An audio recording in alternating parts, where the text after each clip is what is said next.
Purvanchal university ఇది కేవలం university కాదు, మీ సక్సెస్ స్టోరీకి చిరునామా. కోరాపూట్ తర్వాత మీరు ఎక్కడికి మళ్ళీ బలిమలకు వచ్చారా, లేదా కట్ ఆఫ్ ఏరియాలో ఉన్నారు? లేదు, మళ్ళీ కోరాపుట్కి వచ్చాను. ఆ తర్వాత ఎంతకాలం ఉన్నారు కోరాపుట్లో? కోరాపుట్లో 2012-13 దాకా ఉన్నా. 2013లో మళ్ళీ కటాప్ ఏరియాలో. బలిమల ఎప్పుడు దాంట్లో? బలిమెల్లలో ఏమో కంపెనీలో ఉన్నప్పుడు, కంపెనీలో ఫస్ట్ 2008లో కంపెనీలో ఉన్నప్పుడు బలిమెల్లలో దాడి చేయడం జరిగింది. నేను కంపెనీలో ఒక సభ్యురాలు. ఫస్ట్ కంపెనీ ఒకటి ఉండే. అంటే బలిమల ఆ సంఘటనలో గ్రే హౌండ్స్ పోలీసులు అక్కడికి వచ్చారని మీకు ఎలా తెలిసింది? ఏ విధంగా ప్లాన్ చేసుకున్నారు?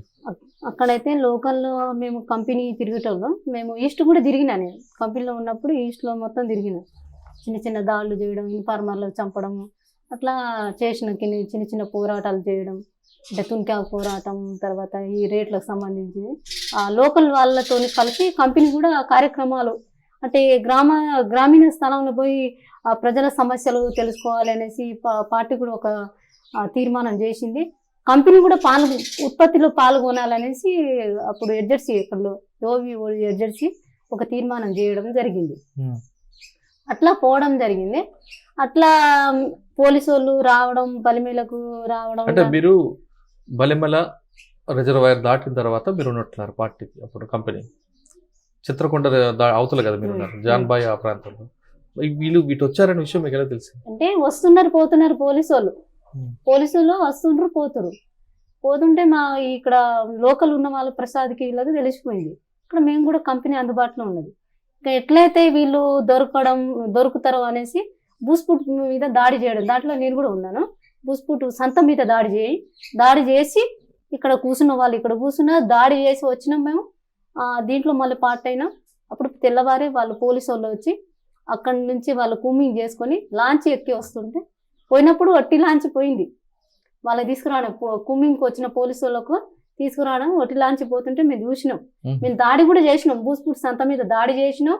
వచ్చి మళ్ళీ అంబుష్లో పార్ట్ అయినాం. దాంట్లో లాంచ్ పోతుంటే చూసినాం, మా పక్క నుంచి వెళ్ళింది. మళ్ళీ బలగాల తీసుకొచ్చిన ఫస్ట్ అసాల్ట్ టీం కొట్టింది. అసాల్ట్ టీం కొట్టినాక మళ్ళీ మా టీం దగ్గరికి వచ్చి దాంట్లో నేను కూడా పార్ట్. అంటే వాళ్ళు ఒకవేళ బూస్పుట్ సంత మీద దాడి చేసినప్పుడు అలాంటి ఉంటే తప్పించుకున్నారట. అంటే బూస్పిట్ మా సంత మీద దాడి చేసి దాడి ఎందుకు చేసిండ్రు, మరి అక్కడ ఏమన్నా కూర్చుంటారా అనేసి ముందే పసిగడితేనేమో ఆ నష్టం వాళ్ళ జరగకపోయింది. అటు నుంచి అటు రిటీట్ వాళ్ళు అటు పోతే బలగాలు నష్టం జరగదు. మీరు ఎందుకు బూస్పుట్ మీద దాడి చేశారు? ఆల్రెడీ ఎరవేయడం, బలగాలు ఒట్టిగా దొరకదు. ఎరేస్తే మనకు దొరుకుతాయి. ఇప్పుడు ఏదైనా కానీ చాపైనా ఏదైనా ఎరేస్తే దొరుకుతుంది కదా, అట్లా చేసినాం. అట్లాగా వాళ్ళు నిర్లక్ష్యంగా వచ్చిరు. అప్పుడు ఆ దాడి జరిగింది. అంటే బూసుపుట్టి సంత మీద దాడి చేస్తున్నప్పుడు ఒకవేళ అక్కడే వాళ్ళు ఉండి పెట్టి బలిమల జరిగి ఉంటుంది కదా? కాదు, అట్లా వాళ్ళు ఎటు నుంచి వచ్చిరు బలగాలు, అటు నుంచి మళ్ళీ ఇట్లా కాలినడకన పోతేనేమో ఈ నష్టం జరగకపోయేది. వాళ్ళు మళ్ళీ ఇట్లా ఈజీగా ఇట్లా అంటే బోటు మీద వచ్చి దాటి చిత్రకొండ పోదామనేసి అనుకున్నారు. అట్లా జరిగింది. అంటే చిత్రకొండ నుంచి బోటు వస్తుందన్న విషయం మీకు ముందే తెలుసా? తెలుసు.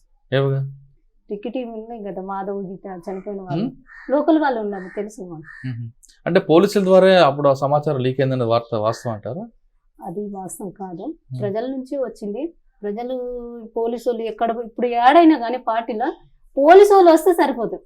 ఎక్కడి నుంచి ఒక్కరన్నా తీసుకొస్తారు సమాచారం. ఇది పలానా వాళ్ళు సాగరిస్తారు పోలీసు వాళ్ళకనే ప్రజలు తీసుకొస్తారు. అట్లా పోలీసుల నుంచి అట్లా ఏం లేదు. బలిమల దాడిలో మీతో పాటు ఎంతమంది ఉన్నారు? దాంట్లో 50 మంది అనుకున్నాం. అంటే 2 కొండల నుంచి 3 కొండలు. ఒకవైపు మీరు ఏ కొండ మీద ఉన్నారు చూసారు? ఫస్ట్ ఏమో మేము కమాండర్ ఉన్న దగ్గర ఉన్నాము. ఇక్కడ ఏమో ఒక టీం ఉన్నాం. దీంట్లో 7 ఏమో ఫస్ట్ అసాల్ట్ ఉంది, ఒక టీం ఏమో అవతల కొండ అవతల ఉన్నది, ఒక టీం ఇవతల ఉన్నది. అలా 3 టీంలు ఉన్నాయి. 3 చిన్న చిన్న టీంలు ఉన్నాయి, 4 టీంలు కూడా ఉన్నాయి. బలిమెల్లో 3 కొండల మీద 3 టీంలు ఉన్నాయి కదా, వాళ్ళు బోట్లో వస్తున్నారు. ఫస్ట్ ఒక టీం అటాక్ చేసింది. మీరు ఏ టీంలో ఉన్నారు? 2 టీంలు ఉన్నారా? నేను కమాండర్ ఉన్న టీం దగ్గర ఉన్నా. కానీ మీరు ఫైర్ చేయడం, వాళ్ళు ఫైర్ చేయడం, బోట్ తిరగబడిపోవడం పెద్ద సమస్య ఏం జరగలేదు అక్కడ. వీళ్ళు ఫస్ట్ అసాల్ట్ వాళ్ళు ఫైరింగ్ చేసిరు, అటు పోయింది. అటు నుంచి వాళ్ళు ఫైరింగ్ స్టార్ట్ చేసిరు, అటు నుంచి మధ్యలో సుడి తిరిగింది, మునిగిపోయింది. 1 నిమిషంలో జరిగింది అది. కానీ దాంట్లో ఉన్న వాళ్ళు కొంతమంది ఫైరింగ్ చేసిరు, దూకిండ్రు. దూకి నీళ్ళలో దూకి అటువైపు పోయారు, చిత్రకొండ వైపు డామ్ వైపు పోయారు. కొంతమంది ఏమో ఇటువైపు వచ్చారు. ఒక ఆయన వరంగల్ అయినా చాలా మంది 2-3 దొరికిండ్రు. తీసుకొచ్చి ఒక ఆయనేమో దాంట్లోనే మళ్ళీ దూకి చనిపోయిండు. ఒక ఒడిశా పోలీసులు 2 దొరికితే ట్రీట్మెంట్ చేసి మళ్ళీ పంపించడం జరిగింది. కానీ పట్టుకొని ప్రాణాలతో ఉన్న వాళ్ళని పట్టుకొని కొట్టి చంపారనేది వార్త వచ్చింది. కొట్టలేదు, ఆయనకు పట్టుకున్నారు. నేను కూడా పోయి చూసిన. నేను ఈతల పక్క ఉన్న వాళ్ళు కూడా పోయి, అప్పుడు దాడి జరిగింది, హెలికాప్టర్స్ తిరుగుతున్నాయి, పోయి మాట్లాడుతారు. ఇప్పుడు కృష్ణ సరెండర్ అయిన కృష్ణ ఉన్నాడు, ఆయన పోయి మాట్లాడుతుంటే మేము కొట్టి చంపుతాము. వాళ్ళు పక్కకి వెళ్ళి కమాండర్ గిట్ట ఈయనకు ఉంచాలా వదిలిపెడదామా అని డిస్కషన్ జరుగుతుంది. ఇలా మధ్యలో చర్చ జరుగుతుంటే విన్నాడు, ఎట్లయినా చంపేస్తారో ఏమో అనేసి తనే మళ్ళీ దూకి చనిపోయింది. అదైతే రియల్ నేను చూసిన, నేను దగ్గర ఉండి కూడా చూసిన. కిట్టుతోనే ఉన్నాడు, కిట్టు కూడా తీసేసినాం. ఇట్లా ఆయన చనిపోవడం జరిగింది. ఇంకా 2 దొరికిండ్రు కదా, వాళ్ళ పట్టుకొని ట్రీట్మెంట్ ఏమైనా దెబ్బలు తగిలితే ట్రీట్మెంట్ చేసి 2 రోజులు మా దగ్గర ఉంచి వదిలిపెట్టడం జరిగింది. కానీ అది యుద్ధ నీతిలో భాగం కాదు, యుద్ధ నీతి మావోయిస్ట్ పార్టీ ఉల్లంఘించింది అనేది పోలీసుల వాదన. ఎందుకంటే సాయంత్రం టైంలో వాళ్ళందరూ వస్తున్న టైంలో మీరు ఒకేసారి వాళ్ళ మీద విరుచుకుపడ్డం అనేది కరెక్ట్ కాదు. అంటే ఇప్పుడు ఆత్మరక్షణ కోసం ఇప్పుడు బలగాలు, ఇప్పుడు వీళ్ళ మీద దాడికి వచ్చిన బలగాలు యుద్ధనీతి కనిపించదేం కదా. ఇప్పుడు ఆత్మరక్షణ కోసం వీళ్ళు కూడా దాడి చేయాలి కదా, అట్లా దాడి చేసి అంటే బలమైన దాడిని మీరు సమర్థించుకుంటారు. దాంట్లో ఇంకంటే యుద్ధానికి వచ్చినప్పుడు ఇంకా యుద్ధం జరుగుతుంది కదా 2 వర్గాల మధ్య, దాంట్లో జరిగింది అది. అంటే బలిమెల జరిగిన తర్వాత దాదాపు 15 రోజులు పోలీసులు అక్కడే కోంబింగ్ చేశారు. ఆ 15 రోజులు మీరు ఎక్కడున్నారు? పక్కనే ఉన్నాం. పోలీసులు చూసారా? అంటే చూస్తే ఊరుకుంటారా, అంటే పక్కనే ఉన్నాం. వాళ్ళ కంట్లో పడకుండా మళ్ళీ ఇక్కడ గుంగురాయి అంటే విశాఖ అటువైపు వచ్చినాం. పక్కనే ఉన్నాం, పెద్ద దూరం ఏం లేదు. అంటే బలిమెల దాడి తర్వాత పోలీసులు ఖచ్చితంగా మీ మీద యాక్షన్ చేస్తారనే విషయం కనిపెట్టుంటారు. దాన్ని తప్పించుకోవడానికి ఏం చేస్తారు? అంటే తప్పించుకోండి అంటే ఇప్పుడు దెబ్బతిన్న వాళ్ళు మళ్ళీ రిటర్న్ దెబ్బ కొట్టడానికి అయితే చూస్తారు కదా ఎవరైనా కానీ. ఇప్పుడు మావోయిస్టులు అయినా కానీ, ఇప్పుడు పోలీసు వాళ్ళు గవర్నమెంట్ వాళ్ళైనా కానీ, ఇప్పుడు దెబ్బతిన్న వాళ్ళు మళ్ళీ రిటర్న్ కొట్టడానికి చూస్తారు. అలాగా వీళ్ళ ఆత్మరక్షణలో కూడా వీళ్ళు మరింత జాగ్రత్తలు తీసుకొని, పార్టీ కూడా తీసుకొని మళ్ళీ దూరం ఉండడం కానీ, జాగ్రత్తలు తీసుకోవడం కానీ, ప్రజలతోని అంటే సమాచారం రోజు తీసుకోవడం కానీ అట్లా చేసిరు.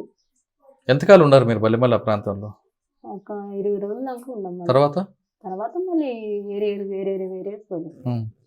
ఇంకా మీరు చేసిన ఇంకా యాక్షన్స్ ఏమన్నా గుర్తున్నవి?